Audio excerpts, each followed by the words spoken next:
কটা বাজে? লিফট মাঝপথে দাঁড়িয়ে গেছে গাইস। কম নেওয়া যাচ্ছে না তো, এরপরে অন্ধকার হয়ে গেল। আছি ভয় আছি লাগছে আমরা না। আছি।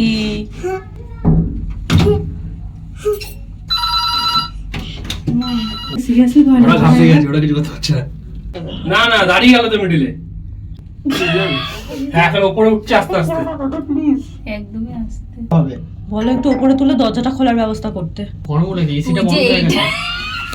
এখন এরকম আর যদি এখানে কেউ একা থাকতো, কিছুই হতো না। ধর এমন কোনো মানুষ যে জানে না যে কোন বাটনে প্রেস করলে কি হবে, সে উঠতো ঠিক না আছে লিফটে। হয়েছে। দাঁড়িয়ে কিছু তো কিনলো না, মাঝখান থেকে ফেসে গেলাম লিফটে উঠে। কটা বাজে? আর লিফটে উঠবো না সিরিয়াসলি। আমাদের কথা বললো মানে নামিয়ে দিচ্ছি। কি প্রবলেম হচ্ছে? আচ্ছা আচ্ছা। বৌদি এখন হাসছে, এটা হাসির বিষয় হলো? লিফট দাঁড়িয়ে গেছে হ্যাঁ, হাসছে। আসছিলি তুই? বাবা না, কোনো সব সময় প্যানিক করতে নেই, হয়ে যাবে। ওই সিগন্যালটা টিপলে ডাইরেক্ট চলে যাচ্ছে, দেখে তুই বাদ যে হয়েছিস তো। ভাগ্যে ছবিটা চেপেছি। লিফটটা আছে। ফালতু করতে আমি সিঁড়িতে গেলেই ভালো হতো। এই ওয়েটের জন্য হয়নি এটা। নামাতে পারছে না। অমিতা, কতক্ষণ দাঁড়িয়ে থাকবে? এরা রয়েছে না, এদের জন্য আমার ভয়টা লাগে। আচ্ছা ঠিক আছে।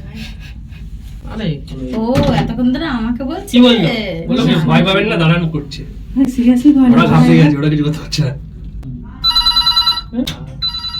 হ্যালো, নামছে, খুব স্লো নামছে। ভয় পাচ্ছিস মিষ্টি? লিফট দাঁড়িয়ে গেছে বলো। যতক্ষণ ওটা দেখা যাচ্ছিল ততক্ষণ ভয় লাগছে। ওটা কোথাও একটা উঠাতে বলো ভাই, দরজাটা খুলে বেরোতে পারলেই হবে। ভাই ওটা নেমে দাঁড়িয়ে গেছে বলো দেয়ালের সামনে। ভাই এবার চিন্তা হচ্ছে সিরিয়াসলি আমার ভয়। হ্যাঁ উপরে উঠছে। উপরে তুললে হবে বল, না তো উপরে যদি তুলে দাও। কিসের জন্য? পাখা? কিছু পাকাও মেরো না, দাঁড়াও দাঁড়াও, চুপচাপ দাঁড়াও, চুপচাপ দাঁড়াও বৌদি, ওরা দেখছে তো, দাঁড়াও। কষ্ট করে তো বেলটা চাপ দিলাম না তো। আমার হেভি কষ্ট হবে বেল হ্যাঁ কষ্ট না মানে মিষ্টি এবার। চাপতে। ফোন করছে, এই আমি মিষ্টি অনেক ভয় পাচ্ছে এবার। না না ভয় নেই, কিচ্ছু হবে না আমার। স্টুডিওতে এসে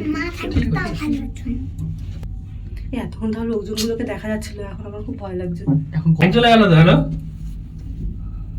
এই তো ভালো। এই নামছে নামছে না।